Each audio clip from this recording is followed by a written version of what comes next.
Good evening. My name is Phyllis Wise, and I am the provost here at the University of Washington, and I want to welcome you all to the Fall 2008 Provost Distinguished Lecture. This is a series that we started 2 years ago because we realized that we are fortunate enough to have many distinguished speakers come to the University of Washington from other universities and other parts of the world to come and teach us and to share their knowledge with us. And what we realized is that we have some of the very finest faculty members in the world right here at the University of Washington. So we started this series, which we have one speaker in the fall and one speaker in the spring, to feature our own faculty. And believe me, it is a very, very hard choice. Over the last 2 years, we've had people speak on the area of global health, in childhood development, in the environment, in international studies, and tonight we have a real treat to have two of our faculty in political science and communications to talk about the most recent election. When we decided upon them, I don't think we realized just how exciting this election would be. This is an incredible collaboration between the College of Arts and Sciences, and I really want to thank Dean Anamari Kose for working with us and, in fact, allowing us to feature a series that she originally had in mind for the College of Arts and Sciences as the Provost Distinguished Speaker, and also the UW Alumni Association, which has been an incredible partner in helping us to promote this lecture series, to make sure that you alums, people in the community, faculty, students, and staff really get to enjoy this. Tonight, I have the special privilege of introducing Tim Egan, who will introduce the speakers.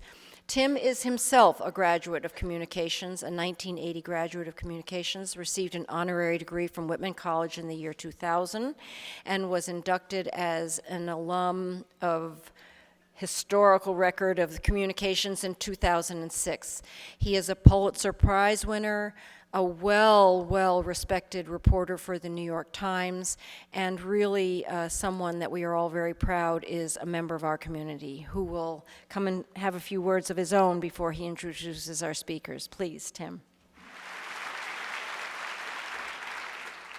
Well, thank you, Provost Weiss. It's great to be here. This is the real America, Seattle, Washington, where I think the city went something like 85-15 for Barack Obama. So here in the real America, you can say this about Seattle: we picked a winner this time. You know, I'm just going to make a few brief remarks before I introduce our featured speakers tonight. You know, we heard a lot of nonsense. We heard a lot of great stuff in this campaign. The nonsense, I think, as part of it was Joe the plumber and lipstick on a pig.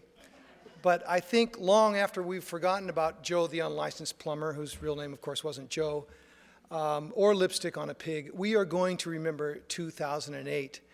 Now, I wrote a book a few years ago on the Dust Bowl, and everyone always asked me, why didn't these people living through the 1930s know better than to get out of there?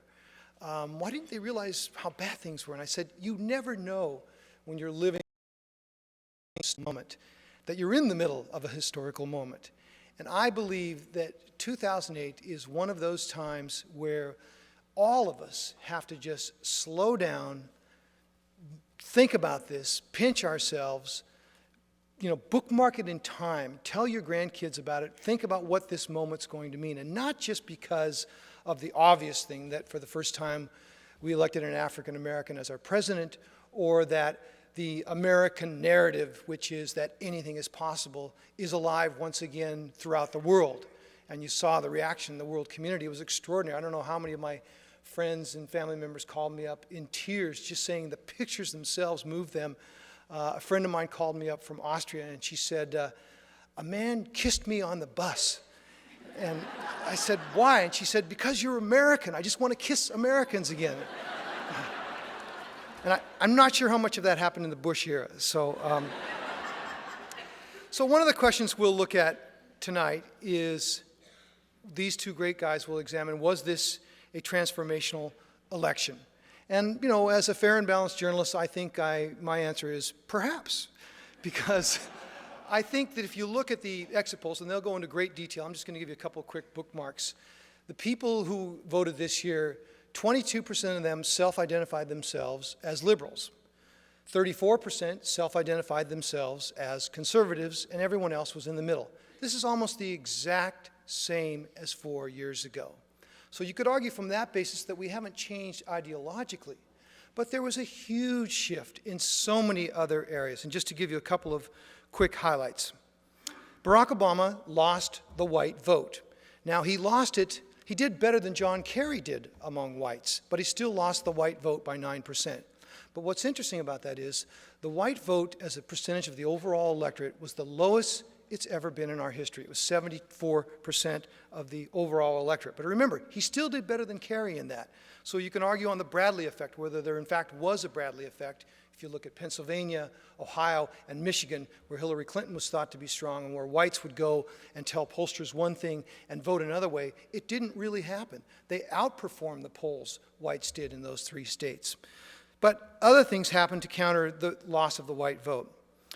Barack Obama won the Latino vote by 2-1, the most that a Democrat has won in modern times, and up by, I believe, 12% from John Kerry. You all know about the youth vote. What's interesting about that, he won it 2-1, 66%, and it was only 18% of the electorate, only up, I believe, a percentage point from 4 years ago. But that matched the over 65 vote. So those people over 65 were only 18%. So that huge, huge advantage in the youth vote counteracted the 65 or older, which Senator Obama did lose. He won Catholics. He won urban areas, which is not unusual. I wrote a piece a few weeks ago saying Obama was going to win all 20 of the best educated cities in the United States. That's judged by the census in terms of percentage of people who have bachelor degrees or above. By the way, you know what city's at the top of that list of the most educated, if I can brag on us? Seattle, Washington sits number 1 there. But there were only 2 cities that went Republican 4 years ago, Raleigh and Lexington, and they both went for Obama this year. So he won every of the top educated cities. He won the Catholic vote, which was interesting because people said that wouldn't be in play. So to summarize, if you believe, as I sometimes do, that demographics are destiny, and you're a Republican, you have to be second-guessing your party right now. Because if you lose the young, and if you lose the Latino, which is the fastest growing ethnic percentage, and you lose cities, but you also lose the suburbs. And more interestingly, he didn't lose, but he hugely gained in the exurbs. 4 years ago, George Bush won 97 of the 100 fastest growing counties in America. Everybody's, my God, that's the future. They're all, well, these are places like Riverside County, California, way east of Los Angeles. Obama won Riverside County this year, and he won several other of these exurban areas too. So if you believe that this map is a fascinating new map. Now, we've got 2 really terrific minds coming up here tonight, Mark Smith and David Domke. I've heard these 2 guys before. They're not only just totally fascinating, but they have the added value of being entertaining, and which is a rare combination. Many of you may have heard them last spring when they did a series of sort of a dueling banjo series, but dueling intellects series, where they went back and forth on faith and finance. And it was from that Provost Weiss came up with the idea of having them, or I guess the seed was planted, for the Provost Distinguished Lecture for the fall of 2008. Mark Smith is a professor in the departments of political science and communications, and has been teaching here at the university since 1997, which was my targeted graduation rate after 8 years in school.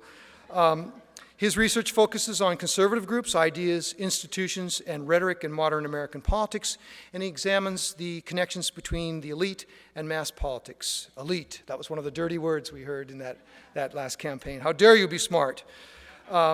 His most recent book, which will be available outside, and he'll be signing as well, and doing a little song and dance at the same time, was called The Right Talk, How Conservatives Transformed the Great Society into the Economic Society. It's from Princeton University Press.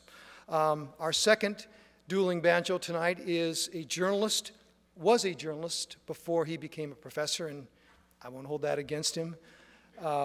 David Domke. He's been all over this election, and I actually It's great to see someone from the UW be a part of the national dialogue on politics, and David's one of these people who's crossed the line. So is Mark, for that matter, but I've been sort of rooting both these guys on from the side. David explores the concerns of how media shape our thoughts, emotions, behaviors, social relationships, and broader culture. His research suggests that in the way in which news media and societal elites interact to shape discourse about issues has considerable influence on behavior. He wrote a terrific book, The God Strategy, How Religion Became a Political Weapon in America, and I saw him do a lecture on this in the spring, and I was just blown away. It was so dead on. It really made me realize, it knocked out so many of my conceptions. So I'd like to bring these two gentlemen up, and they're going to do with me rock, paper, scissors to determine whom among them goes first, or I guess, yeah, who goes first, right? Okay, so ladies and gentlemen, Mark and David.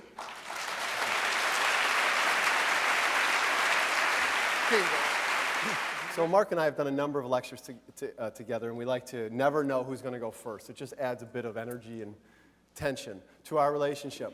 So we're going to do rock, paper, scissors, and Tim's going to join us. Whoever gets the same rock, paper, scissors as Tim goes first. Okay? Ready? Okay. Ready? Yep. Mark? I'm ready. All right. Come on. 1, 2, 3. I got it. I'm out. Yeah. See ya.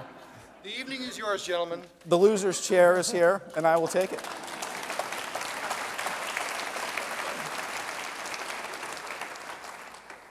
The format that we're going to have this evening is one of us will speak. This will be me first. I'll get to tell you everything you need to know. And then Mark will sit over here and interject occasionally as I go. One of the dynamics that Mark and I have enjoyed in our lectures over the years is the opportunity to stop each other and ask a question in the middle. So Mark will ask some questions as I go, as we go. Then I'll stop, and we'll switch roles, and Mark will speak, and I'll ask some questions while Mark speaks, and then we'll do question and answer with all of you. So we'll go about 20, 25 minutes, each of us speaking, with one of us interjecting at different points. And we have a sense of which either of us is going to say. And that's going to be the format for the evening, and we'll hope that you'll join in and enjoy this. Let me just say up front that Mark and I really do like each other a lot. We enjoy each other, we have great respect for each other, and so all of this is in good fun. But we are going to make two contrasting arguments this evening. Mark's going to make one that is not accurate, and I'm going to make one that is correct. And I'm going to make an argument walking down one side of the street in American politics, and that side of the street is what I'd call the religion side of the street. That religion is the core driver of American presidential politics. Mark's going to make the counter argument on the other side of the street. Well, it's not a counter, but a different argument on the other side of the street that the economy or different factors matter. So let's go back. Here's my title, Religious Politics, Why the 2008 Presidential Election Might Change Everything for Everyone. And I do like to move around, so I'm not a stay-at-the-podium kind of guy, just so you know. I often teach in this room, and I teach very large classes. I will walk up and down the aisles, sit next to students. I won't do that tonight, okay? But I like to move. It keeps my energy going. I think this is a transformative election, and I want to make a couple arguments for why I think that is and why I think it matters for religion and politics in particular, all right? So let me take you back in time a little bit. Let's go back a few decades to 1979, when we had an economic crisis that was probably the greatest that we had had since the Depression until today. A great economic crisis. The nation was struggling in terms of confidence, and Jimmy Carter gave an address in July of 1979 in which he laid out in that speech that America faced a crisis of confidence, of will, and of spirit. And it was a speech that was not well received. As president, you don't say these things. And I've read hundreds of presidential addresses from Franklin Roosevelt forward, virtually every major national address from Roosevelt through 6 years of George Bush for the book that Tim mentioned. And I can tell you that this address by Carter in 79 is qualitatively different than every other one. It's different. In the aftermath of this, the public was outraged. It became known as the malaise speech, that Carter dared to suggest that America was having in a malaise period. In November of 1979, about 6 months later, more than 60 Americans were taken hostage in Iran by Islamic militants. And it seemed that we were at a tipping point. This nation was in a dangerous position. Economic crisis, our president questioning our confidence, our will, or at least wondering about it, and American hostages overseas. 9 days after 9 of those 60 hostages were taken in Iran, Ronald Reagan launched his campaign for the presidency. It was his third run for the presidency, and he had his message down squat. He was also a showman well before Bill Clinton, Barack Obama ever developed their grand shows. So to launch his campaign, Ronald Reagan rented out the ballroom at the Hilton in New York, bought time on all of the national networks, and convened the largest, most expensive presidential announcement in U.S. history. And he gave a 10-minute speech, and I just want to quote you the last two paragraphs of that speech, because this is a moment in which American politics changed, okay? So here's Reagan, November 1979.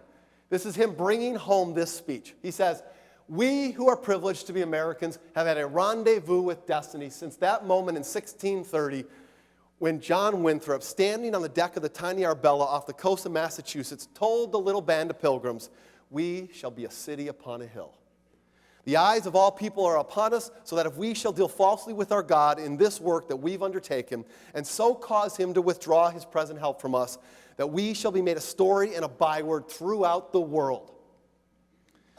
And he finished, "A troubled and afflicted mankind looks to us, pleading for us to keep our rendezvous with destiny, that we will uphold the principles of self-reliance, self-discipline, morality, and above all, responsible liberty for every individual, so that we will become that shining city on a hill.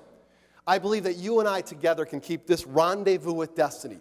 Now, many of you in the audience will know where the rendezvous with destiny language came from. That's FDR. The city on a hill language is the founding myth, though, among evangelicals in this country.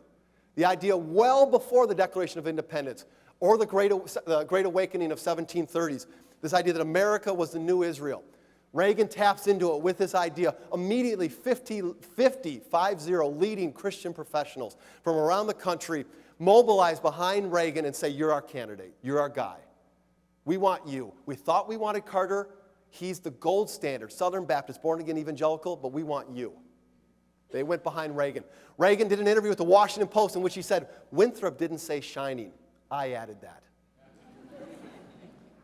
Reagan knew what he was doing, and in the book, The God Strategy, what my co-author Kevin Coe and I do is we document what happens after this. From 1984, we have more religious language in the presidency than we've ever seen in the presidency. We have more religious linkage of policies than we've more presidential proclamations and holidays that are religious than we've ever seen in the presidency. We have more party platforms with more religious language in them than we've ever had in the history of the presidency. 1980 is a turning point. Okay? I'm not going to show you that data tonight. You're just going to have to take it on faith. Okay? Instead, I'm going to say that's what it's been. That's where we've been, and you know it. You've lived it, for good or for bad. I make no assumptions about the audience tonight. I might make a few assumptions, this being Seattle, but the reality is that people of faith are from a variety of political perspectives. So I make no assumptions about whether you think this is good or bad. I will tell you that it has troubled me because I'm concerned about democracy. And let me also say to you that I'm a person of faith myself. So it's not that I'm hostile to religion, it's that I'm concerned about democracy. Okay? That said, I bring hope tonight, not Obama's hope, but a hope that maybe we've turned another corner, this time a corner that takes us a different direction in American religious politics. So I jump now to the 2008 presidential election. You got anything? I'm waiting patiently. Rendezvous with destiny right here, okay? Okay? All right. What I want to suggest is we have seen a turn in the God strategy. The God strategy is what Reagan offered. We have not dissipated it, not thrown it out, but we've had a turning point in this election. Okay? So let's go to the God strategy. 3 rules of the God strategy I think can explain this election. Forget the economy, mostly. You got to go with me here, okay? Now, actually, I don't think you need to forget the economy. I think that religious politics runs secondary to the economy. I think the economy is the most important part of the electorate. But even in this grand economic moment, religious politics have mattered. There's 3 rules in the God strategy that I think can explain much of what we see in terms of an outcome of this election. And I want to offer those 3. The first is about Obama, the second is about McCain, and the third is about young voters. Okay? Rule number 1 is you have to signal early if you're a presidential candidate. This is the gist of the rule. You have to define yourself in religious terms before it comes off as a political move. You cannot wait until late in a presidential or political campaign to emphasize your faith because it will be seen as the faith card. Manipulative. Nothing more than pulling it out because you need those voters. Doug Weed, who was an advisor to both Bushes. He's still alive. He was the evangelical outreach advisor to George H.W. Bush in 1988, and then got into a scandal, so he was fired. So he wasn't around in 92. Doug Weed is going to comment on the shift from 88 to 92 in the quote I'm about to show you. This is Weed commenting from 2004 in the context of George W. Bush. So he's reflecting back on why George H.W. Bush lost in 92. Why did he lose then but win in 88? And Weed said, in 92, I was not there. Well, that's a pretty self-serving quote, right? But beyond that, right, he says, President Bush Sr. did not have someone objectively advising him on what he should do and say and how he should work with these evangelical leaders. He went directly to the leaders themselves, he did, and asked for advice. Of course, Jerry Falwell's advice was come to Liberty University, which is Falwell's university. We went on to say, so Bush flew into Liberty University the week before his election. If I'd have been there, I'd have said, yes, let's go to Liberty University 2 years before the election. But after that, no. No. Certainly not the year of the election, and certainly not the week before the election when Bush did it. Because it comes off as desperate and manipulative. Let me flip the ideological stripe and go over to the Democratic side. John Kerry, in November 2007, reflecting on why he lost. He was criticized widely for not emphasizing his Catholic faith enough. And Kerry put it in these terms. I should have started earlier to introduce who I really was. In 02 or 03, he told Newsweek last week, he gave a big Catholic values speech in Florida in October of 04, but by then it was too late. October is October, Kerry said. You've got to do this earlier, he says. People have to have a sense of this as a continuum, not as a political tool. It may be a political tool. I'm agnostic on that. I don't know. I'll never know what's inside these people's minds. I can use the very thing, religious language here too, just so you know. After you've studied this stuff, you can use it all. But the reality is you can't pull it out late in the campaign. It's too late. It comes off as manipulative. So let's look. The first point's about Barack Obama. Let's consider Barack Obama. He's written 2 books. Before he ran for the presidency, the guy wrote 2 books. As a good all right? He wrote 2 books. Bestsellers, too. I'm working on that. So the reality is that in both of those books, he talks about his faith. Faith is important. He's got a faith chapter in his second book. It's a very important chapter. In fact, he invited the best-known, most important evangelical in this country, Rick Warren, to read that faith chapter for the second version to build an alliance. And in his DNC address in 2004, Barack Obama had the famous line that we worship an awesome God in the blue states. Now, that may fly right over many people's heads right here, but that is language that evangelicals understand, because one of the best-known choruses among evangelicals is Rich Mullins' song, Awesome God. That's language. You don't come up with the language of awesome God just by chance. Obama knew what he was doing. He was signaling that he was a person of Christian faith. This is back in 04. I'm not saying he was planning to run for the presidency then. Maybe he was. But he was certainly letting people know that he was a Christian or person of religious faith. Well, let's move along. 2006, he gets invited to be the keynote speaker at the Sojourners Call to Renewal Conference, a speech about religion and faith that was nuanced as Obama is. He talked about the importance of faith for Democrats, while at the same time saying that we must absolutely uphold the separation of church and state and never equivocate on that. E.J. Dionne, one of the most widely syndicated columnists in the country and someone who writes about faith and politics a great deal, called it the most important speech on religion and politics given by a Democrat since John Kennedy's address in 1960. This is Obama, 2 to 4 years before he's running for the presidency. He's not done. In 2006, he goes to Rick Warren's AIDS Summit. Rick Warren's church. Warren is the author of The Purpose-Driven Life. 25 million copies sold for that book in this country. Highest-selling nonfiction book in American history. Warren holds a big summit on AIDS every December. He invited Obama in December 06 to come speak. Obama took a lot of heat for going. Warren took a lot of heat for inviting him. Both of them stood there and said, we're going to do this. And on that day, that moment, in that place, Obama stood on the stage with Sam Brownback, a conservative Republican, and Rick Warren between the two of them. And they all raised their hands together and said, we're Christians, we work together, we have differences of opinion, but we can come together on AIDS and poverty and many other issues. And 2,000 conservative ministers at Warren's church gave Obama a standing ovation. This is all way in advance, way in advance. Hillary Clinton went to Rick Warren's church too in December 2007. Obama went a year earlier. And then throughout 2007 and 2008, in Iowa and South Carolina, Obama ran a whole series of faith forums, what he called 40 days, the symbolism, 40 days of faith and family. throughout those states to emphasize that he's a Christian, that it was important to him. This guy's name is Barack Obama. He needed to do this. Whether you want him to or not, he needed politically to do this. I want to just show you one of the mailers that they sent out in Iowa and South Carolina about his faith.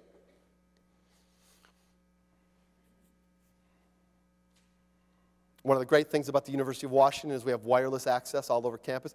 That's also one of the things we have to clamp down on students on, okay? But we can handle that. These are 3 mailers. I'm just going to show you one that they sent out to Iowa and South Carolina voters. This is about Obama. I don't believe this came to Seattle addresses, okay? Did you get it, Mark? No. These went out all over the place. This guy was running an election in which 10 to 15% of Americans thought he was Muslim. He needed to do this. 23% in Texas, the last poll showed. Okay? He signaled early and often. Why did this matter? I'll bring this point to a head right now. It mattered because he built up crucial religious capital that he desperately needed when Reverend Jeremiah Wright hit the airwaves and when Obama made his biggest gaffe of the campaign on Bittergate, when he said that people cling because they're bitter, they cling to religion and guns. If you had said that and you had not done this kind of spade work on being a person of faith, you would have been in such a big hole. 10 to 15% already think you're Muslim. Another 5, 10% think you're Arabic. The reality is that you're thinking that guns and religion, they go together and people are bitter about it. He would have been in deep trouble. I think he weathered those crises because of signaling early. Absolutely essential. Point number 1, I don't think he wins this election without that kind of work. Point number 2, rule number 2 is you got to follow the golden mean. What does this mean in terms of religious politics? Well, when you use faith politically, you can't be too strident or nakedly partisan in doing so. You can't do it in such a crude way that it's obvious to the public that you're using faith politically. Quick example, in 2005, after George Bush was reelected, Bush interrupted his vacation to come back to the White House because on Easter Sunday, the Republican Congress had passed legislation to intervene in Terry Schiavo's situation in Florida. Bush interrupted a vacation. The only time he did it to pass legislation, came back to D.C. to pass this legislation. In the aftermath of that, public opinion polls showed that 3/4 of Americans thought that the Republicans had intervened in Terry Schiavo's situation for political purposes. 3/4. That's being seen as nakedly partisan, overly strident in religious politics. And it hurt them. And when Bush put the capper on that the following year by vetoing the stem cell bill, that was too much for many people. So you can't be overly partisan and be in religious politics. You've got to play it down the middle. So let me jump to this is about McCain now. This is 8 states that are Republican primary states. I'm going to show you the results in 2000 and 2008 in these 8 states. South Carolina, Virginia, Florida, Georgia, California, Missouri, Ohio, and Michigan. Why do I pick these 8 states? They're diverse across the country, and all 8 of them were contested in each election. All 8 were. So the Republican nomination was still up in the air in these 8. I want to show you the percent that George Bush in 2000 and the percent that John McCain in 2008 won the base of the party, white evangelicals, by. The way you win the primaries in American politics is you win the base of the party. You have to. It's been the long rule of thumb. Barack Obama became the nominee because he won African Americans the base of the party. Didn't think that was going to happen. Hillary Clinton had that support for a long time, but then they swung to Obama. Obama became the Democratic nominee. So let's see, how did Bush crystallize white evangelicals in 2000?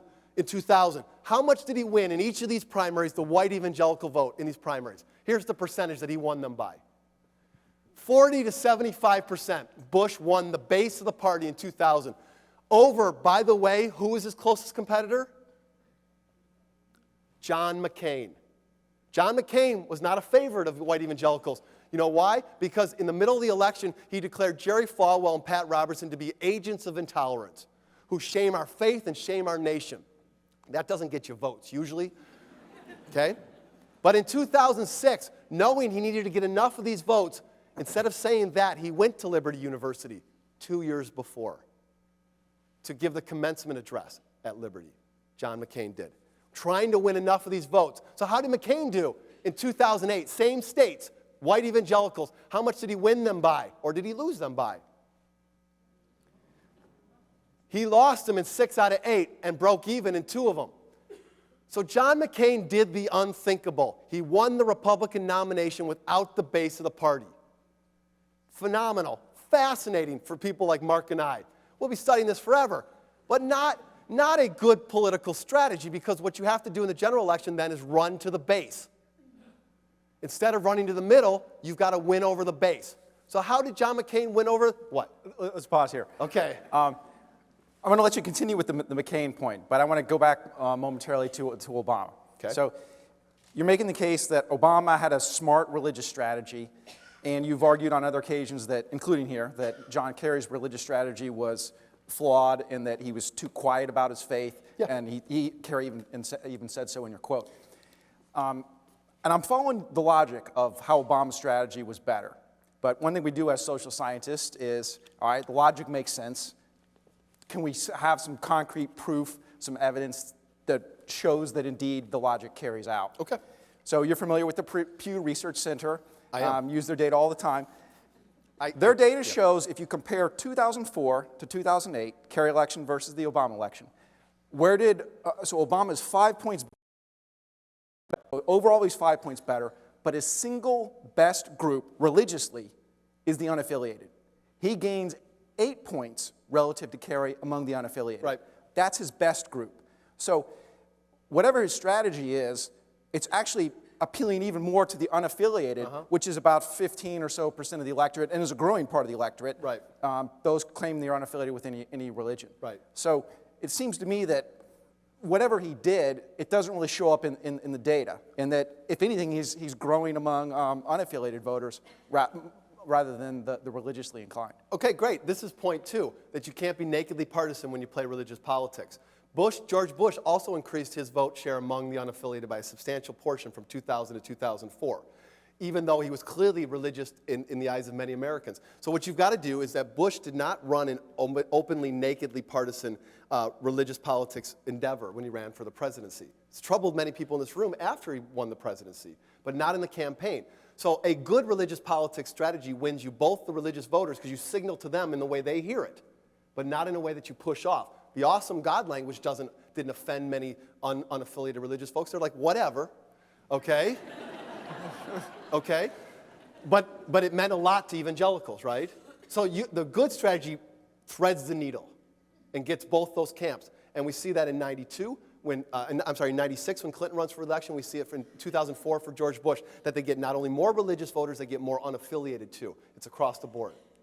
All right, I'll think about that point, Okay. but concede it for now. Okay, thank you.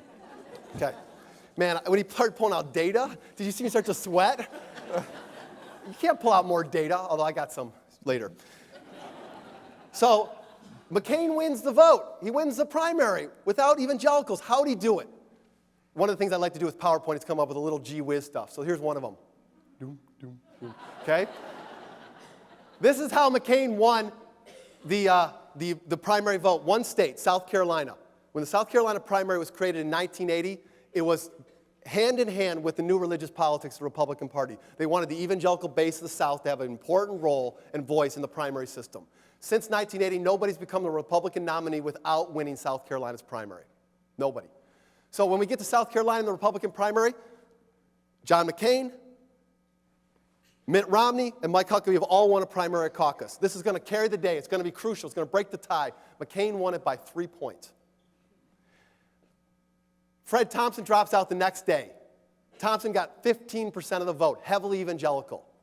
If Thompson had dropped out beforehand, that vote would have gone to Huckabee. Huckabee would have been the nominee. So McCain wins it on the skin of his teeth, one state. But it makes a problem. You got to run to the middle. You got to run to the base. So he has the middle, but he doesn't have the base. He needs something to help him with the base. Something. What's it going to be? Okay? What's going to help him with the base? You got any ideas, Mark? Nothing? You got any data on that? All right? I'm working on it. Okay. Here we go. Sarah Palin, right? There's long been a draft Palin movement among evangelicals. They love her.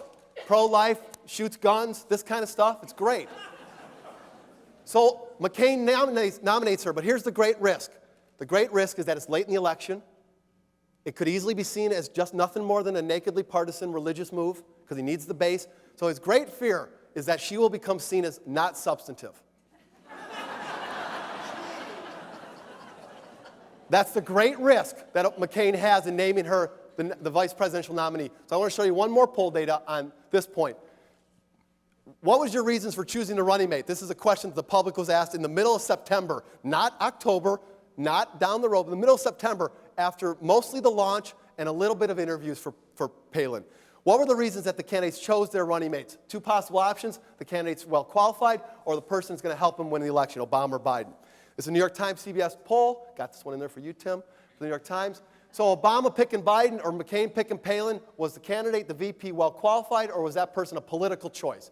Help him win the election. For Obama and Biden, 2/3 say that Biden's going to be well qualified. Sure, some people say going to help him win the election, but 2 to 1. What about from Palin?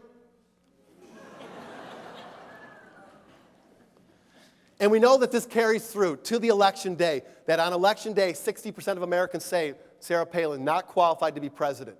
That's of that group, 60% say that she's not qualified to be president. Only 9% of Democrats say she's qualified, and only 33% of independents say it. So Sarah Palin won the base but lost the rest. That's what she did. She won the base but lost the rest. That doesn't win American politics. It's not how you do it. You have to win the base in the primary and then run to the middle. That's the second rule of the God strategy. Third rule, bringing it home. Mind the youth. I will later tell you a story about some of our UW students and the roles they played in this campaign. But let me just say now that the youth played very important roles in determining this election outcome. Show you just a couple pieces of data that speak to this, and then bring it home in religious politics terms. Here's the rule, that younger voters are the canaries in the coal mine of American religious politics. That when younger voters begin to deviate from the rest of the electorate, do something different, they fall over, or they begin to do something else that's different from the rest of the electorate, you got to pay attention. Just like the canary in the coal mine. They're an early indicator of something. They need to be paid attention to. So let's see what they did in 2008 that's different or notable. Let's look at 3 groups in the Democratic primaries. 3 groups that played a key role. I want to show you the percent of the electorate that they had, and then the percent of increase over 2004. African Americans, Latinos, and 18 to 29-year-olds. Obviously, 18 to 29-year-olds have overlap with the first 2 groups, but also include a significant number of whites, Asian Americans, and Native Americans, and so on. So what percent of the Democratic primary electorate were African Americans? 22% of the Democratic primary electorate was African Americans in 2008. What was the increase over 2004 on that? Was about an 8% increase. They were already a large chunk. So they increased, but they were already large. What about Latinos? What percent of the electorate were they? They were only 8%. But what was the increase relative to 2004? Latinos go way up. Now we know these 2 groups are fighting back and forth. The African American vote swung behind Obama. The Latino vote was strong behind Clinton. So what about 18 to 29-year-olds? Where were they? Maybe they could be the crucial decider. Well, they're about 12, 13% of the electorate in the Democratic primaries. Well, what's the increase over 2004? Okay, over 50% increase of people under the age of 30 in the Democratic primaries. And they went overwhelmingly for Obama. I think they are the crucial vote deciders in the primaries. So then the point becomes, do they stay? Do they come out? What happens in the general? Last slide. The Democratic nominee vote. The percent of the vote that the Democratic nominee gets across all these elections, 80 to 2008. I want to show you the percent that the Democratic nominee gets for the whole electorate and the percent that they get for 18 to 29-year-olds, and see whether they move together.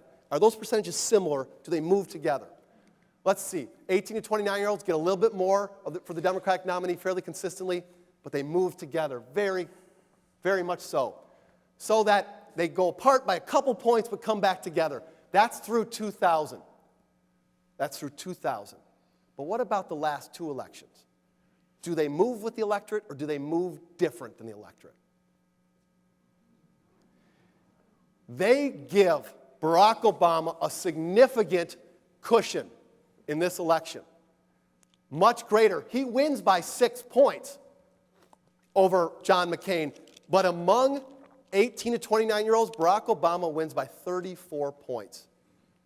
A 14-point gap between the popular vote and the percentage that went to Obama. Enormous. So one last bit of this slide is this last bit. 3 points, and I close with this, about that youth vote. 3 things I want to say. First of all, 18 to 29-year-olds were the only portion of the white electorate that voted in a majority for Barack Obama in this country. The rest of the white electorate nationally under 50, most of them under 40. Obama gets more than 50 29-year-olds. I think we need to reflect on that. Second, among that vote population right there, Barack Obama doubles his support among white evangelicals, from Kerry. 16% for Kerry among 18 to 29-year-olds. Barack Obama gets 32% of white evangelicals. Largest number that any Democrat's got in a long time among white evangelicals. The base of the Republican Party. Third point, last point. We talk about John Kennedy's 1960 as this grand transcendent moment for youth in which Kennedy stamped it with the passing of the torch in his inaugural address. The percentage of victory that Obama had among 18 to 29-year-olds under 30 voters is 4 times larger than John Kennedy had. 4 times larger. When you're a Republican in this country, you look at 2 factors right now that scare the bejesus out of you. The first is you looked at Latinos who are trending Republican, went strongly Democratic, and they're the largest part of the growing part of the electorate. And second, they have lost the 18 to 29-year-old vote in significant ways in the last 2 elections. If demographics are determinative, those are not good trends. But at the same time, the religious dynamics of this campaign seem to be crossing and intersecting here. That's what I came to say tonight. Thank you.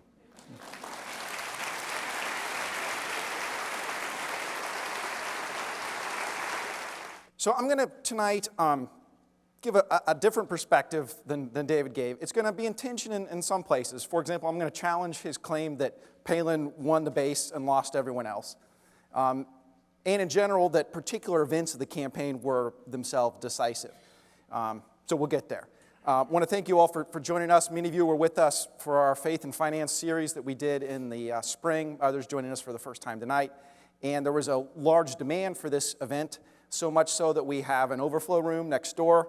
And we're being projected on the screen over there as I speak. And I want to recognize you all. And we're separated by only this thin barrier. You know, if President Reagan were here, he might say, "Provost Wise, tear down this wall."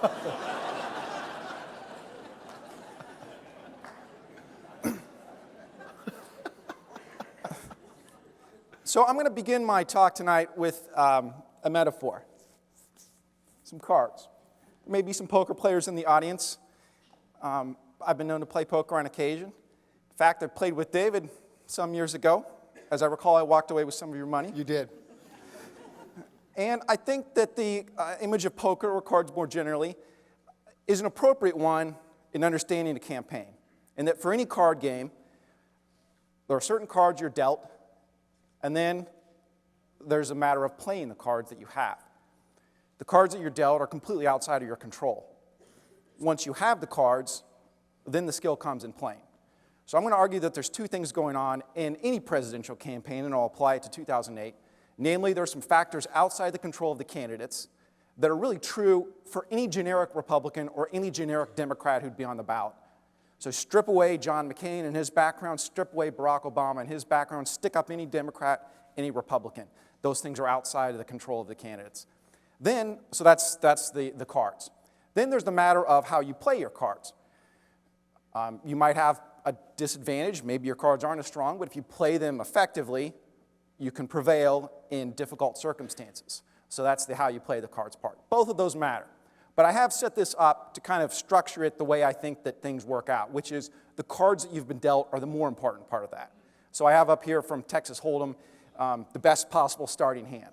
It's known as pocket aces.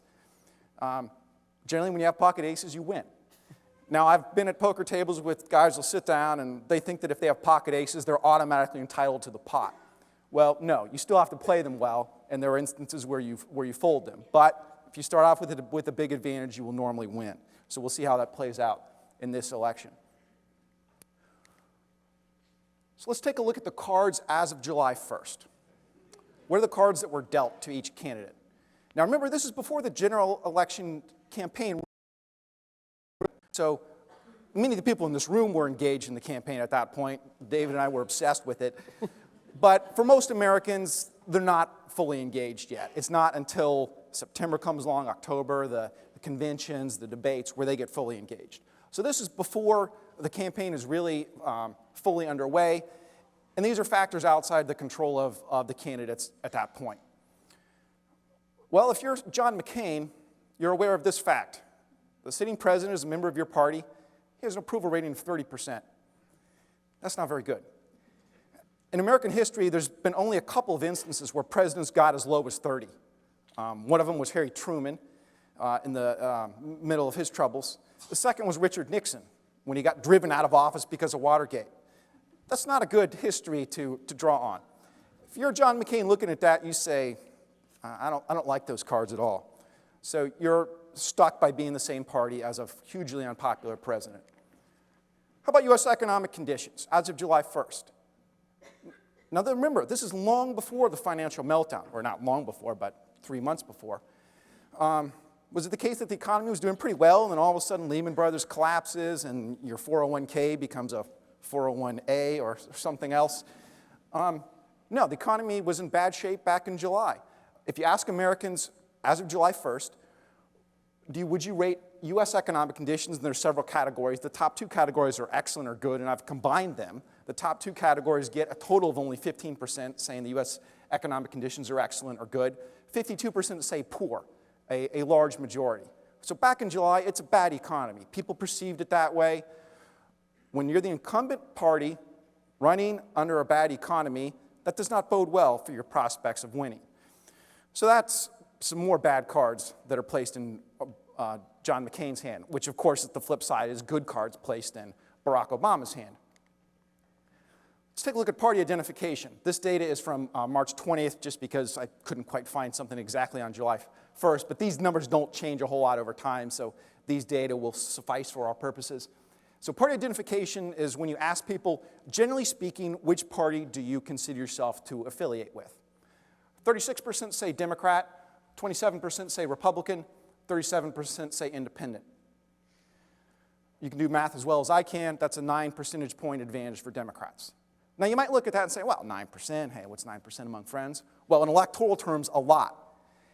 If the final vote reflects those patterns and Obama maintains the 9-point lead, that's a landslide election. 9 points in presidential terms is a landslide. That's roughly the magnitude by which Ronald Reagan beat Jimmy Carter in 1980. So if Obama can hold the Democrats and win any reasonable slice of the independents, he wins. And by the way, the independents, that 27%, or 37%, I'm sorry, is actually misleading because the number of true independents is about 10% of the electorate. If you ask people, do you consider yourself a Republican, Democrat, or independent? A lot of people say, oh, I'm an independent. You know, I'm not a party man. I'm not a party woman. I vote for the best candidate. Oh, okay, great. So then you ask a follow-up question. Well, do you lean toward the Democrats or the Republicans? Turns out about 2/3 of the people will crack at that point and say, yeah, I lean to the Democrats or I lean to the Republicans. So you got about 10% who will stick with it through thick and thin. No, I told you I'm independent. I'm still an independent. About 2/3 will crack. If you compare the people who will crack on that second question and you compare their voting over time to people who just say flat out, okay, yeah, I'm a Republican or I'm a Democrat the first time. And then usually there's a follow-up question, are you a strong Democrat, a regular Democrat, or a weak Democrat? The people who are independents and say they lean Democrat vote over time for Democrats at just the same rates as people who are regular Democrats and weak Democrats. So in other words, about 2/3 of the independent pool are not really independents. They say they are because we're in a country where I don't want to be a party person, I vote for the best candidate. What a coincidence, the best candidate always seems to be a Democrat or a Republican. But hey, I didn't plan it that way. So those numbers are actually better for Obama than it appears. McCain, in order to reverse this, needs to not just hold all the Republicans, he needs to win a lot of independents, and that's going to be really hard to do because a lot of the independents really aren't independents, they're Democrats. More bad cards for John McCain's hand which means more good cards for Barack Obama's hand. And remember, this is all before the campaign really kicks into high gear. This is before you started seeing 30-second spots on television. Of course, in Washington, we didn't see that many because we're not a battleground state. But if you were following the campaign, this is before the ads really kick in and before the conventions, before anybody knew who Sarah Palin is outside of the state of Alaska, et cetera. So this is all, long before they've really honed their messages and the general election season has been fully engaged. Political scientists have developed a number of forecasting models to predict presidential elections. And there's some scholars who do this, sometimes working alone, other times in groups. And there's a variety of these models, but generally speaking, they use variables to try to predict the election that are of the kind I just showed you. So things like the state of the economy, the approval rating of the current president, the partisan distribution of the electorate. Occasionally, they'll bring in other things like, is the country in a state of war?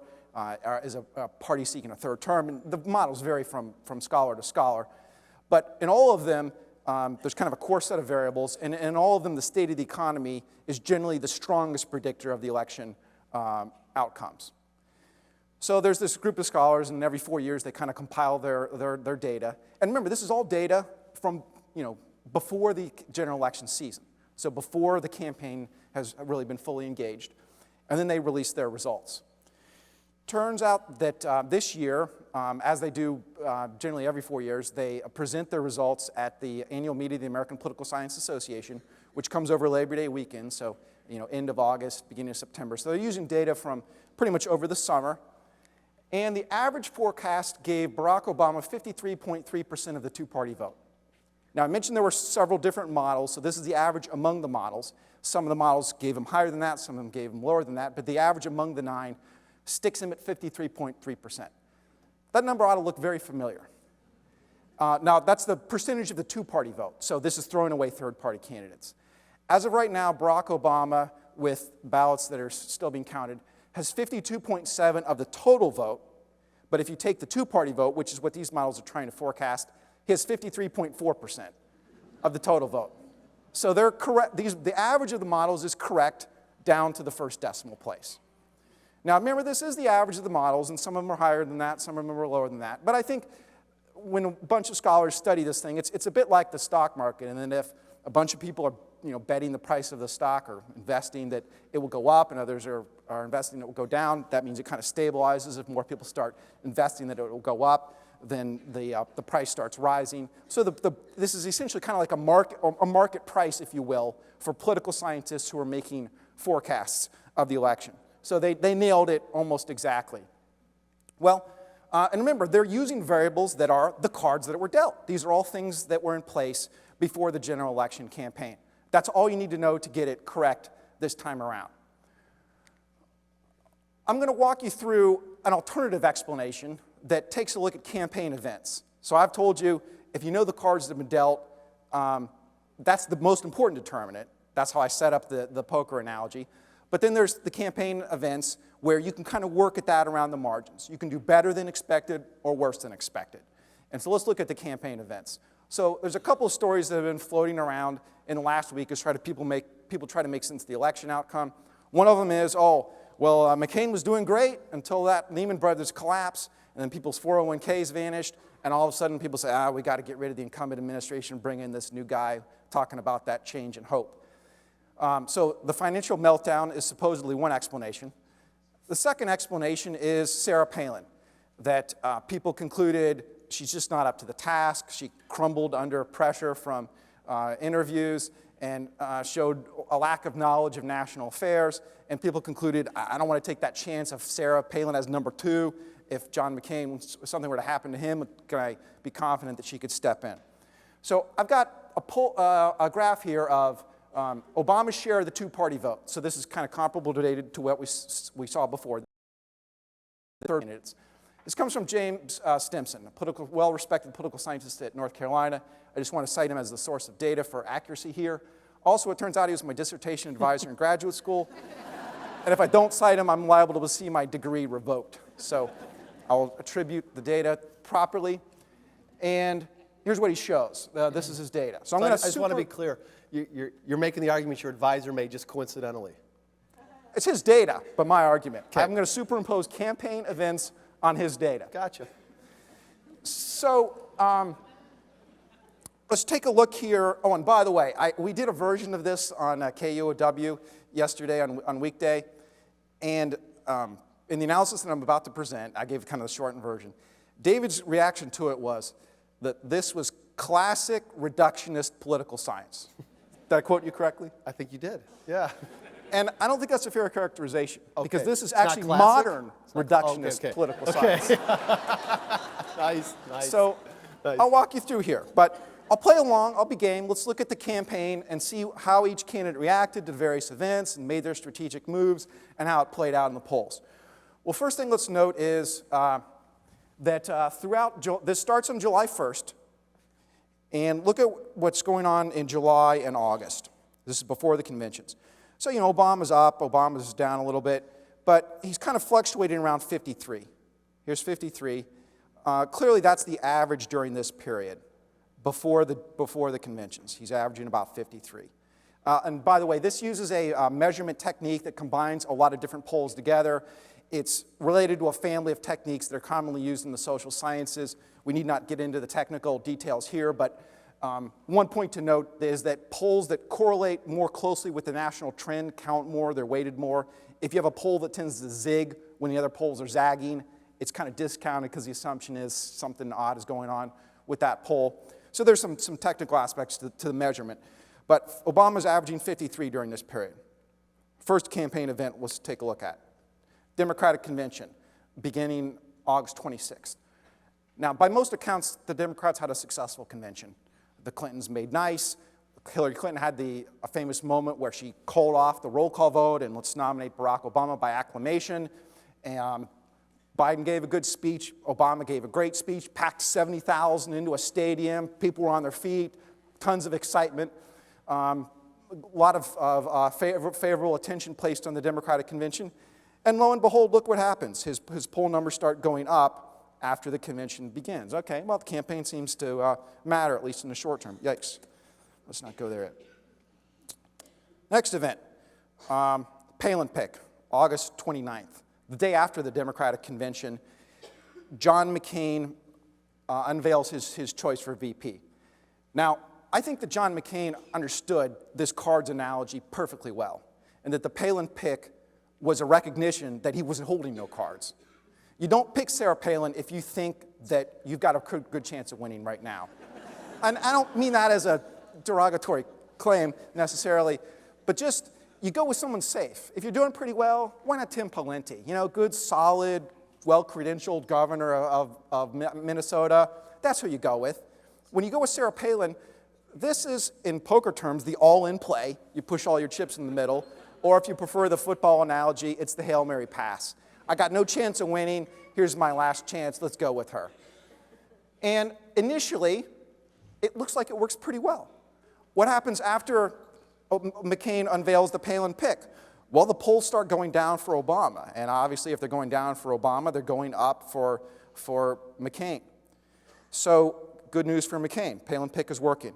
Now we get to the Palin speech at the Republican National Convention on September 3rd. This speech drew millions of voters.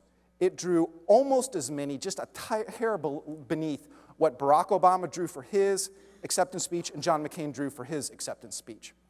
So at this point, most Americans, all they knew about Sarah Palin was, hey, she's this new political star on the block. If you watch the speech, I think most Americans, if you didn't know much about her, you couldn't come away anything other than impressed.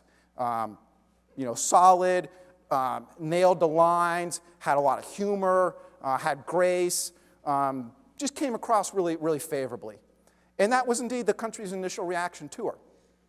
But remember, all the people had was that speech. Because the McCain strategy, when they unveiled her, they knew that she lacked experience, and they were a little hesitant to put her out on the national stage. And their campaign was even asked, you know, hey, why aren't you guys releasing her to talk to, you know, reporters? Like, that's normally what you do with your VP pick. And they said, we will not grant any interviews until the media will be, quote, respectful of her. McCain's team said that. And they stayed with that position for 8 days. During that 8 days, it was quite favorable to the McCain-Palin ticket, or as Palin sometimes would say, the Palin-McCain ticket.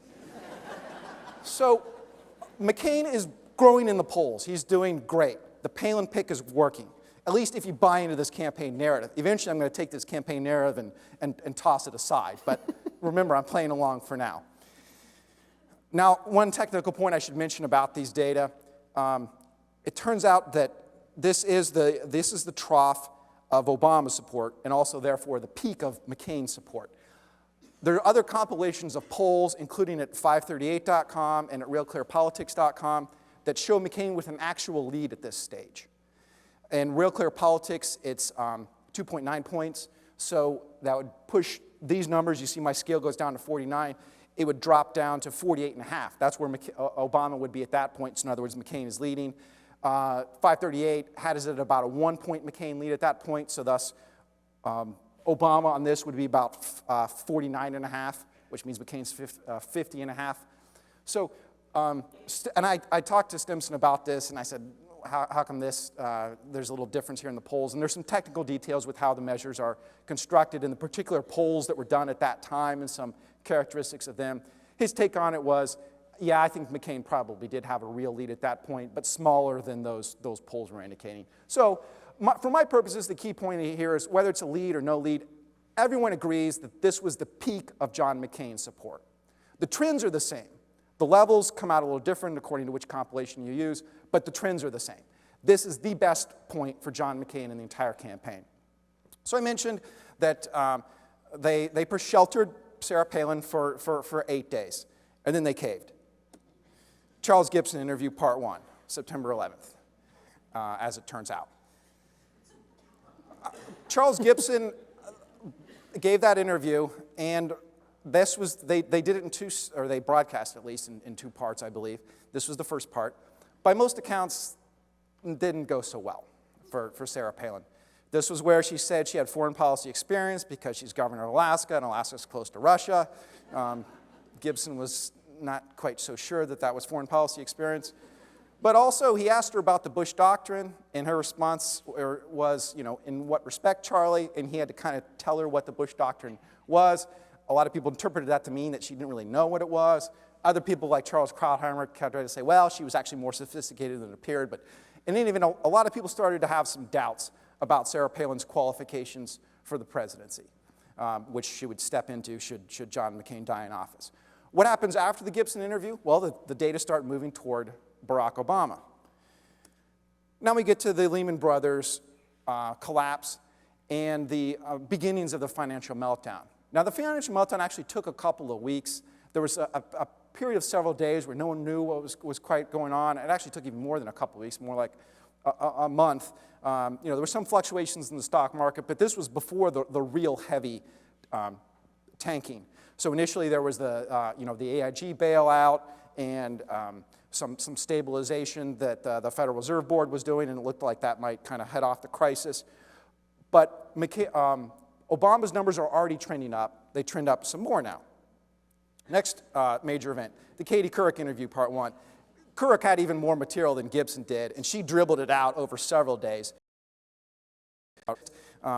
You've probably seen the clips. Can't name a Supreme Court decision other than Roe v. Wade that she opposes. Can't name magazines and newspapers that she reads regularly. More bridge to nowhere stuff. A question about the bailout, which she then seemed to answer in terms of healthcare and trade, and didn't seem to make a whole lot of sense.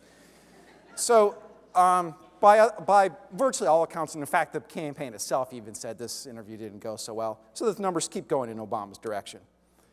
Next day, McCain suspends his campaign, says, I will not participate in that debate that's scheduled for tomorrow until we have a bailout in place. Well, the next day we had a debate, and he was there. And this is the period of the debates from September 26th to October the 15th. So you can see they're bracketed in here.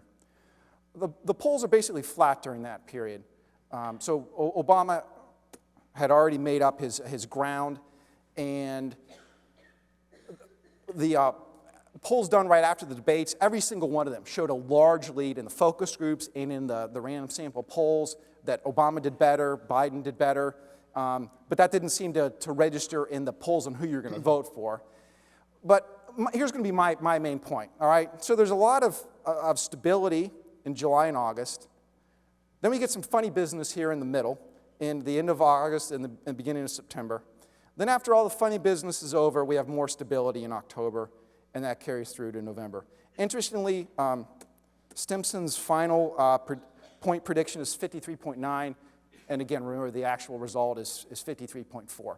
So the polls were accurate this time. 538.com, Real Clear Politics, all the compilations of polls were accurate at the end. So this October stability, I think, is real. So my point about the campaign is, a lot of people said, oh, well, the Sarah Palin, killed McCain's support because, as Professor Domke said, he won the base but lost everyone else. All right, that kind of makes sense. The financial meltdown helped Barack Obama because people said, oh, the Republicans are in charge, they can't manage the economy, maybe we need somebody new. All right, that kind of makes sense. And McCain looked erratic, he's bouncing around, suspending the campaign, unsuspending the campaign. Meanwhile, Barack Obama is calm, cool, and collected. He seemed to project a very presidential image while McCain was running around looking like a crazy man. So, all right, I'm with you for all that. Put that all together, it's worth 1 point. From July and August, from before the funny business starts until after the funny business ends, we're 1 point higher because in October, Obama's averaging about 54. And remember, he comes in at a touch under 54. So from July and August, he's at about 53. Then we have all these campaign events, which seem to benefit Obama. And yet, in the aggregate, he only adds 1 percentage point. So the Palin pick, I think by anybody's account, starts out great, then it utterly collapses. Most people seem to think that the financial the financial meltdown helps Obama. There's an article in Time this week that makes all kinds of attributions about voters' intent and says, oh, well, the financial meltdown did it. Okay, maybe it helped him. But put all these things together, it's 1 point from where Obama was before there even was a Sarah Palin on the national stage. So before she had a chance to collapse under the light of scrutiny from interviews and other information coming out. So I conclude from this that this race was really pretty stable throughout the campaign, and yeah, there was a lot of change here. And you could argue that if Palin, stop it. If that's just a little bug I built in there for you, okay? I'm not surprised. That if, I won't use the mouse anymore, but you can see the trough for Obama. Maybe you could construct a scenario by which McCain stays there. And remember that in some polls he has an actual lead there. What would that case be? Well, if Palin really was what everyone thought when they watched her initial speech. Hockey mom, 5 kids, reformer in Alaska, cleaned up a corrupt government, took on her own party, killed the bridge to nowhere. Hey, what's not to like? That's a pretty good profile. That's what most people would have believed from watching the speech. But as more information came in, before he opposed it, didn't seem to have a lot of experience, didn't seem to have knowledge of national affairs, et cetera, that evaporates. So yes, if she was the perfect candidate, I will grant, maybe McCain maintains that support. But there is no such candidate. Anyone who's in national politics has warts. If you don't have warts before you started, your opponents will uncover them for you. Ronald Reagan had warts. Bill Clinton had warts. It's part of the business. So if you're going to pull someone onto the national stage who's not already there, you might have a positive rollout, but anybody who's in politics, there's enough stuff that their opponents can dig into and put forward that will cast negative light on that person. And I will admit Sarah Palin had more of that available than other candidates might. But that would, I think, be true for just about any candidate. There is no perfect VP pick. So the reason I sat back down is because you started to answer the question. Your assumption then in this trough moment is, I just want to be clear, your assumption is that the trough moment would not have stayed. That Sarah Palin, that the moment would not have continued.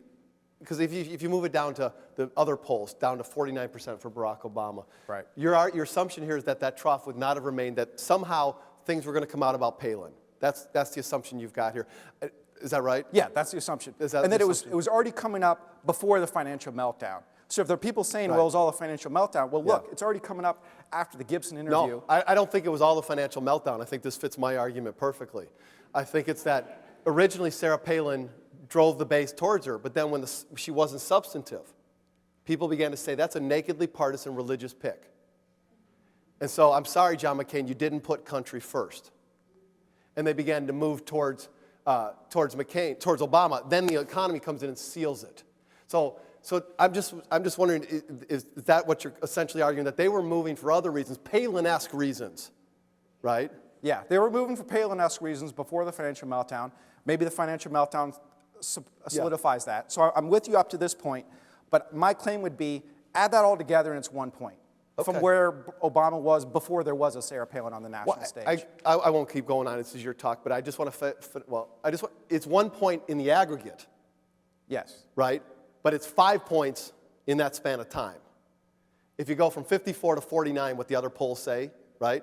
So it's 5 points in that span of time, which is enough to win an election. From the artificial peak for McCain, where the reason... Why is it artificial?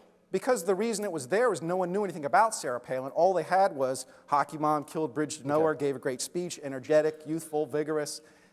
If you just watch the speech, how can you not like her? But it's unrealistic that could be sustained. Okay, all right. I want to go back to this later, but I need the computer for it, so I'll hold my rest. Okay. Thanks. We will continue. So that's my claim that the campaign events kind of cancel out. Now, I think part of what's going on here is that at the presidential level, it's actually the hardest place for the campaign to drive the results because it tends to be a high information election. People are already very knowledgeable about the candidates. They both tend to be well financed. They have enough money to get their ads out. And so there's actually less room for campaign events and the candidates' responses to them, their messages, to make a difference than, say, at races lower on the ticket.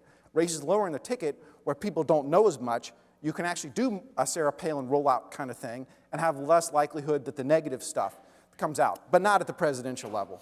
So my conclusion from all this is the campaign mattered along the way, but it kind of cancels out, and we end up with Obama 1 point higher than he was before it all started. Another metric that we might use to look at how well candidates do would be the House of Representatives. And I want to use this to try to show, did Obama run a brilliant campaign? That's certainly the conventional wisdom. And if you talk to Democrats 4 years ago, they said, we lost. John Kerry ran an incompetent campaign. Well, is that true? I think that what happens is people attribute a brilliant campaign when you win. Well, that was a brilliant campaign. When you lose, it was an incompetent campaign. So it's a circular argument. So I look here at the House of Representatives as kind of a control group, if you will.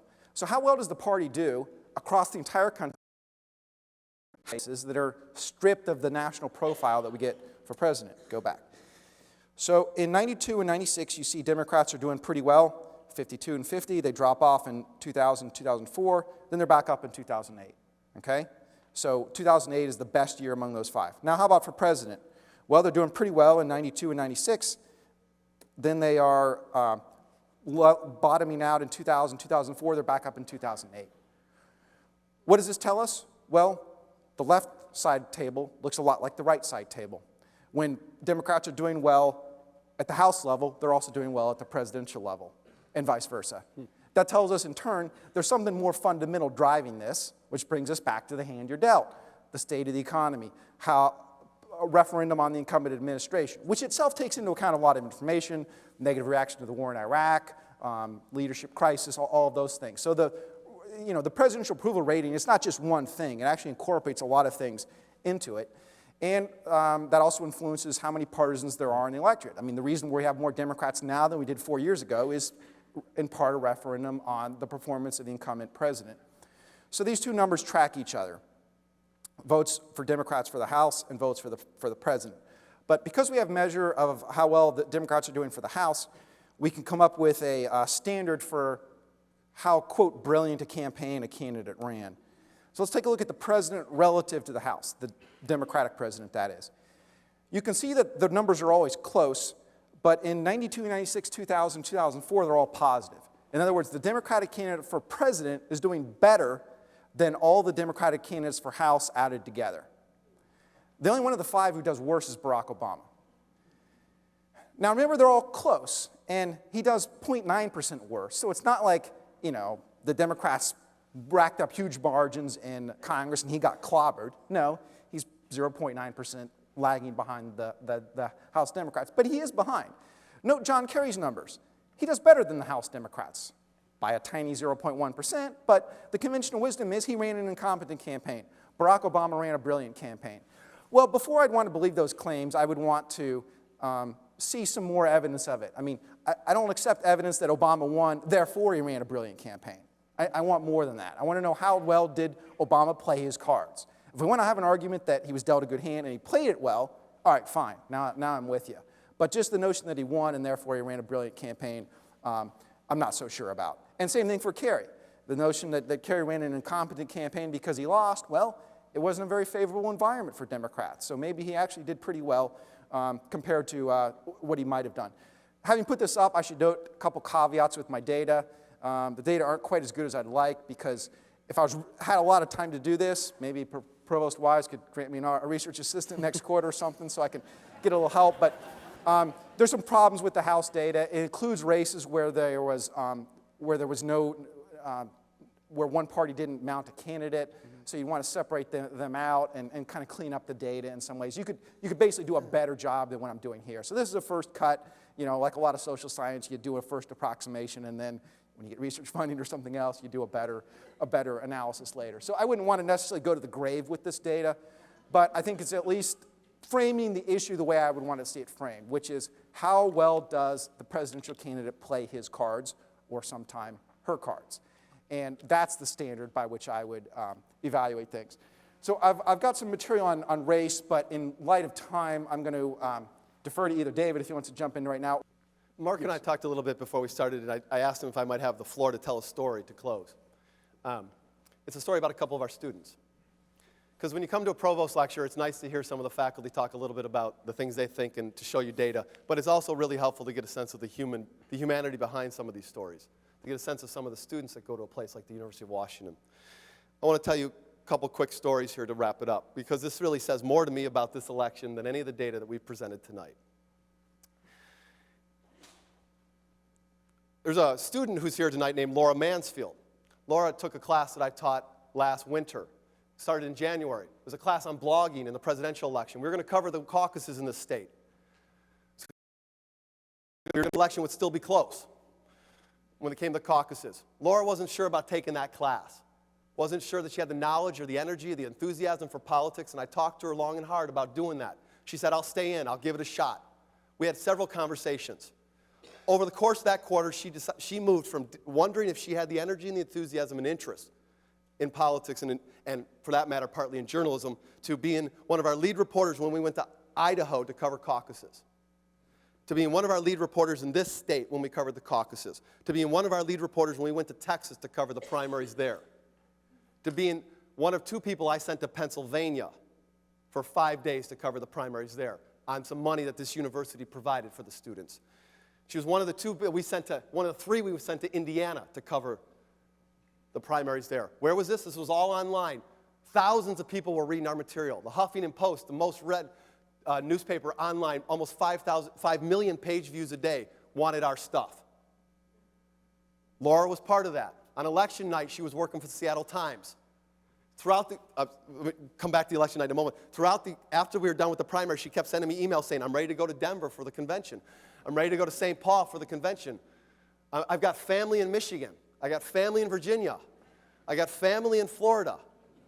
Well, we didn't have the money, but that's the kind of transformation that happened with Laura.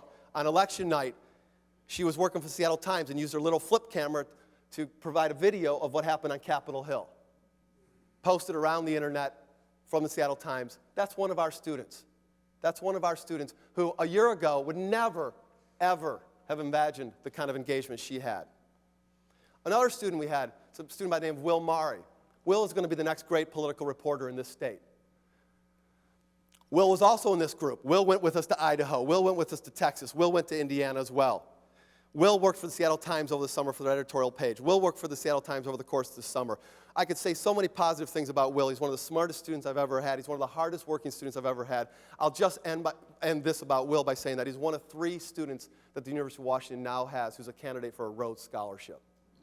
Okay? Will Murray.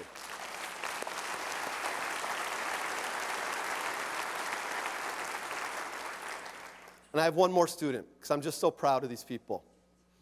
A student by the name of Devin Hampton I had in class. I have, by the way, permission to tell all of these stories. I've talked to the students and just want to make sure you know that. I had Devin Hampton in class about 4 years ago. Devin was a friend of another former student of mine named Phil. Phil was off getting his PhD at Stanford, had been his BA and MA here. Phil called me up when Devin enrolled in the class and said, would you do me a favor and just keep an eye on Devin? Devin's a good guy, he's smart, but he's making some bad choices in life. I said, I'll do what I can. I met with Devin, had several conversations with him, but Devin wasn't interested. Really wasn't interested in school, wasn't interested in much of anything I had to say. I didn't see him much of the quarter, barely passed the class, didn't see him again for a long, long time. I figured, Devin, this happens with students. They've got other things in the world, and sometimes those aren't the best choices. Phil, this guy at Stanford, who I'm very close with, former student, graduated with his PhD last year, and his advisor was going to be gone at the graduation, so he called me up and said, would you come down to my graduation and would you put the hood on me? Very important moment for a PhD. I was, of course, moved. I said, I'll do that for sure. I came down, and Phil, being the kind of guy that he is, he invited everybody he knows to his graduation, which included Devin. He stayed in touch with Devin. He invited Devin. I went down there, and Devin was there. Devin turned his life around. He was en route to turning his life around, making some great choices now. Sharp guy. I could see the intellect. I could see the wheels turning. I could see that this guy was going to be something special. Devin and I shared a taxi ride back to the airport. This was down in Palo Alto. On the way back, Devin said, I want to get involved in politics. There's a guy who comes into the bar that I work in. I'm thinking of working on his campaign for city council. You know anything about this guy? So what's the guy's name? Tim Burgess. I said, you know, I know Tim. He's a good guy. If you got a chance to work on his campaign, you should do it. Devin said, he's not going to pay me. I said, who cares? You should work on his campaign. But I said, Devin, why don't you come do an internship with me? Because I wanted to keep my eye on him. I wanted to spend some time with him. Work for Tim. We'll see how it goes. He did that all the way through fall last year. Tim wins a city council race. Tim, to his everlasting credit, Tim, to your everlasting credit, when that was over, invited Devin to come work in his office in the city council. Said, I can't pay you, but I can give you a desk. I can give you a phone. I'll give you an opportunity. Devin came to me and said, what do you think? I said, hell yeah, you do this. Heck yeah. So he did it. And I said, let's do another internship. I'll keep supervising it. We'll keep meeting. Devin's doing great. We get into 2008 now. Tim's working the city council. Devin starts to make some pals around City Hall. He's an up-and-comer. The Gregoire campaign comes along and says, we'd like you to work for us. Devin says to me, I don't know. I'm pretty loyal to Tim. He gave me my shot. What do you think I should do? I said, you should go work for the Gregoire campaign, okay? He went to go work. He went back to Tim, and Tim, to his credit again, said, you should go work for the Gregoire campaign. Devin did. Well, you know, it turns out in Washington that many of the Gregoire campaign is the Obama campaign, same people. So Devin's great hope was to work on the Obama campaign. Started working that, started talking to them, got a shot here or there, started to do an event or two, got a chance. They came to him and said, we want you to be one of our 40 advanced people around the country who set up events around the country. We want you to do it. He went to me and said, well, the Gregoire campaign, what do you think I should do? I said, you should take this job, okay? So he took the job. Became one of the 40 or so advanced people around this country working for Barack Obama, presidential campaign. He was the one of the 2 or 3 people who ran the advance for the first event with Hillary Clinton, the Unity New Hampshire event. He ran the event when Joe Biden came here to Tacoma a few weeks ago. Afterwards, Biden pulled Devin aside and said, that was the best event I've ever done. This is one of our students.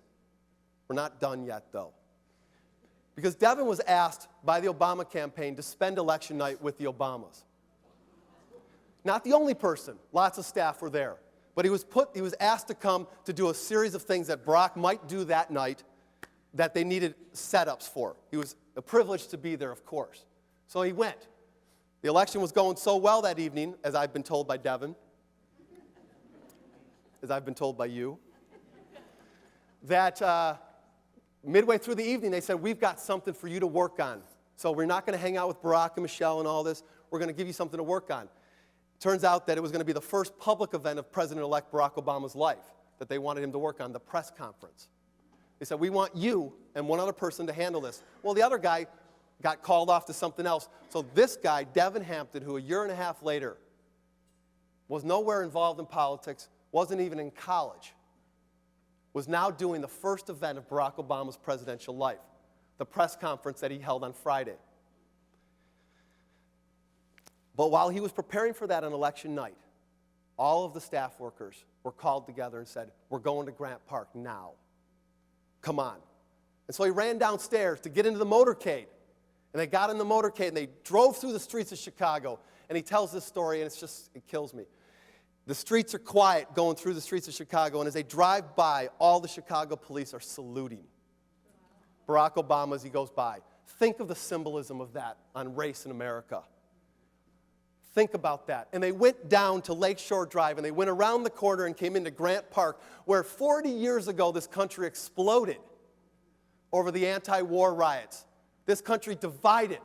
And they came around the corner at Lakeshore Drive, and the 200,000 people at Grant Park saw the motorcade and rushed to be next to them.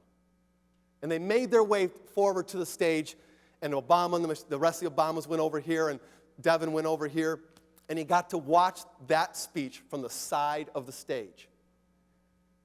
That's just one of the stories of the students who go to the University of Washington. He didn't go to there this past quarter, just in case you're wondering. He took his quarter off. But these are the kinds of students we have here. These are the kinds of experiences we live for here for our students. Next, we looked at the electoral map in the election and said, it's a passing of the torch. I know my students. I know them well. I've worked with them. I've gone to Texas. I've been in the hospital in Texas, and they've run the show without me. That's another story. And I just want to tell you, from the front lines, to use a 60s line, that the kids are all right. They are. They're going to be all right. Thank you.